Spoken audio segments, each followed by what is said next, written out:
Right, so hello, welcome back to the channel. It's been a wee while, and Newcastle, they're just running out of steam, aren't they? I mean, they've just lost 4-1 to Tottenham in a game where they just looked so leggy, and they looked tired, so fatigued, and you just kind of feel a bit sorry for the 11 players that were on the pitch. And just before we actually get into that, if you want to subscribe, share the video around, it helps the channel out immensely. The support has been fantastic on the past few videos, and we're trying to hit 300 subs as soon as possible. We're so close, so if we could get there anytime soon, I'd very much appreciate it. But let's get back into it. Honestly, you can't help but feel for this Newcastle team because, I mean, they all just look a bit lost out there, and I know a lot of teams are currently going through this injury-ridden spell. I mean, you've got the likes of Chelsea have a ton of injuries, Tottenham, obviously, who they're playing, have a ton of injuries, Manchester United, even teams like Man City, they've had a lot of injuries, but I feel like none of them have been done in more than Newcastle. That game against Tottenham, I mean, 4-1, it kind of even flattered them a bit, and it was just a bit deflating. Look, I like this Tottenham team under Ange Postecoglou. I know they've been through a rough part as well. I've predicted them to do very well. They actually started the season a lot better than what I thought they would. I mean, they're in a similar position than I thought they would be at the beginning of the season, but they're a good team, and they've obviously had their injuries, their suspensions, and it's been tough on them, but this was the perfect time to play Newcastle, a team that haven't been great away from home. Obviously, the Newcastle's home support is so important to them. I believe they've only got one, maybe 2 wins this season on the road, but it really showed today. Because, I mean, Son made a mockery out of Trippier, I feel like, for the whole game. I mean, I know there was bits and bobs where Trippier did well against Son, and Son's one of the most informed players in the league, but Trippier the past 2 games, he's just not been good enough. I mean, 2 of the 3 goals came from him. The first 2 goals against Everton in a 3-0 defeat away at Goodison, they were both his fault. And look, Trippier has played so much football. He's been captain for a long time at Newcastle as well, with the expectations been win. The Geordies have been loving it, and he's got mental as well as a bit of physical fatigue overall, but he just couldn't cope with Son. Udogie got a brilliant goal where at left back he looked almost like he was making an attacking midfielder run into the box. Richarlison got his first goal with his foot for Tottenham, which is just a bit of a mind-boggling stat, and he played a great game against a tired defence that are missing key players in Newcastle. And then Son obviously got his penalty, which was a penalty, and he dispatched it. And I mean, Newcastle, that whole defence, it looks like it just needs a refresh and a change. I mean, it was nice for the travelling Geordies to go all the way down to London. At least they got the consolation goal with Joe Linton scoring against Tottenham, which he always seems to kind of do, which, you know, for a guy who doesn't score as many goals as he probably should,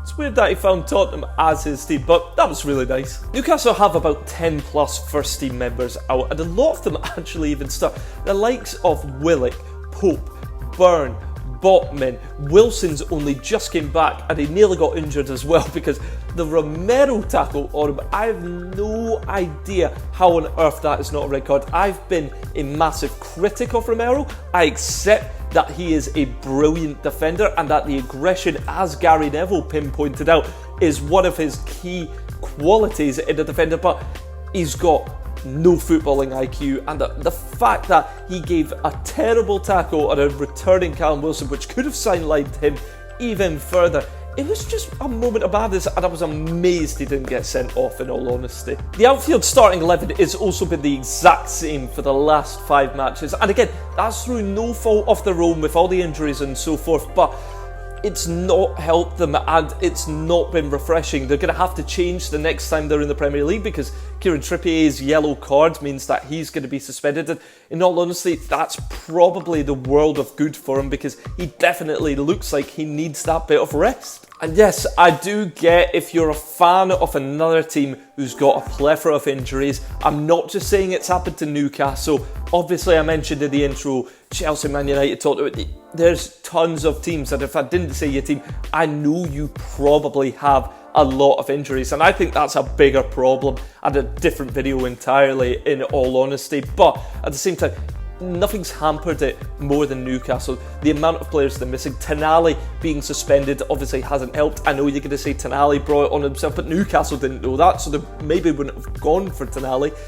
It's sad. But Newcastle's problem is the fact that because they've got all these injuries and the fact that they are in every single competition still available. They're in the quarterfinal of the League Cup. They've got Sunderland in the FA Cup. They're still obviously chasing top 4 in the Premier League. They have a chance to go through to the knockout stages, a slim chance in my opinion, against AC Milan this week. I mean, it's massive, massive games and they can't afford to take their foot off the pedal, but it's really hampered them being in all these competitions and playing all these games. And I know that that's been a problem for teams like Liverpool as well in the past, where Jurgen Klopp has complained about the fixture congestion, but at the exact same time, one, I'll say what I say about that, you need to get on with it. And where I think Newcastle actually lack is their squad depth, because they've got a wonderful starting 11 and about 3-4 other players who can come on and they can make an impact, and then that elevates the other players there. However, when you are missing a lot of these players, then it just goes to show that when the squad depth isn't there, you're going to struggle. A player with real quality who really transforms Newcastle is Joe Willock, and Joe Willock started the season off injured and then he came back, in my opinion, way too early, but he had to come back too early because there was so many missing people, and then he came back and he's gotten re-injured and then he's out for longer, and it's just, players are getting rushed back far too quickly, and this is where you really have to trust your squad, because I mean, I feel sorry for Dubravka and Lascelles as well, because Lascelles, when he came in the PSG game, immense, brilliant. Dubravka, when he came on against Man United, fantastic, made some key saves there. And these are players who you should be coming on and playing in like fringe sort of games, but at the same time, the more and more they play, the more that they show their quality, and the reason that they have been replaced in the squad. Lascelles and Botman, it's chalk and cheese. I like Lascelles and he's a brilliant leader, still club captain of Newcastle, but he can't play week in, week out. He's not got the legs for it, he's not got the ability for it either, and I feel sorry because in those 3-4 games that he played recently, he played really well, but he's just not really got the ability to keep that up for a few games. Dubravka, I loved Dubravka when he first came to Newcastle. I was like, Jesus, this is a great quality goalkeeper, but even now, he's not really got it either, and maybe they even need to look for a brand new backup. I've been amazed at the fact that Lewis Hall hasn't been getting more game time with all these injuries. I know Livramento's done well, but you can play Hall in the middle, you can play him out wide on the wing, take off someone like Almiron, who's not really been performing recently, but then you've also got Ritchie and Dummett. You need to play them in some minutes and rest some people. Fabian Schär's played every single minute. Take off Trippier, put Livramento on a right back and put someone like Dummett or Hall in at left back.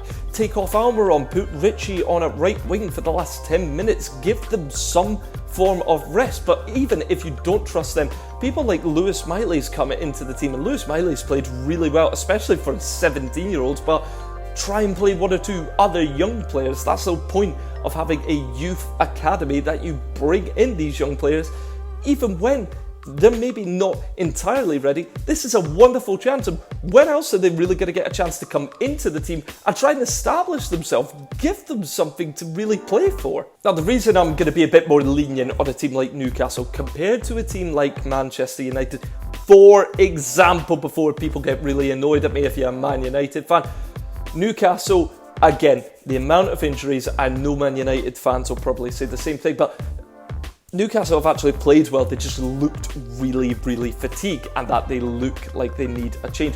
For example, Man United haven't looked great, and even though they're technically in a better position in the league, they're still in everything except the League Cup, where they lost to Newcastle, even though they're about to go out the Champions League as well.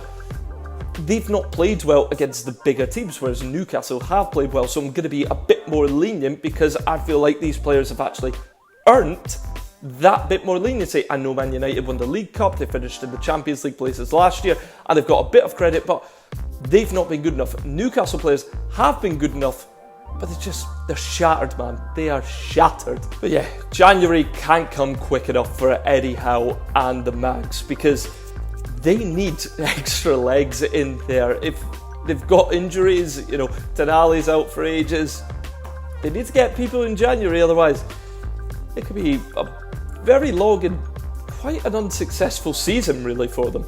But that was my thoughts on the whole Newcastle situation and a bit about the Tottenham, Chelsea, Man United as well. If your team's got a lot of injuries, let me know what you think, and maybe if they're not performing, let me know why as well. What about Newcastle? Do you think I'm being a bit too lenient on them? Do you think I need to be harsher? Let me know in the comments below. Also, if you can like, share, subscribe, it would help the channel out immensely. Thank you so much for watching, and yeah, cheers. And to people in my last video, I'm not English, I'm Scottish. I was more than happy when England went out the World Cup to France.